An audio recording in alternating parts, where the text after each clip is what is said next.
આ છે આપણી માંડવીના આ છે પપૈયા. રામ રામ બધા મિત્રોને. વારો આવી ગયો આપણો બેક્ટેરિયા નાખવાનો. ગરમી એવી થાય ને ચાલુ કરી નાખીએ આપણે બેક્ટેરિયા.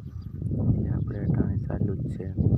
અને આ છે આપણી રેતી જેમાં આપણે બેક્ટેરિયા ભેળવેલા છે. હજી તો આપણે લાટ નાખવાનું છે અને બાકા ચીકી નાખવાનું ચાલુ કરી નાખીએ. એકદમ આપણે હજી ટાઈમ છે પણ નાખી દઈએ અને વારો આવી ગયો. પછી આપણે નાહી ધોઈને થઈ ગયા કમ્પ્લેટ. બેક્ટેરિયા નખાઈ ગયા એકદમ. ના છે આપણી વાડીનો નજારો. પપૈયા આપણે જોઈ લીધા અને 15 દિવસ પહેલાં આપણે ઝાડવા વાવેલા છે આ મકાઈમાં. અને માંડવી તમે જોઈ શકો છો એની બાજુમાં.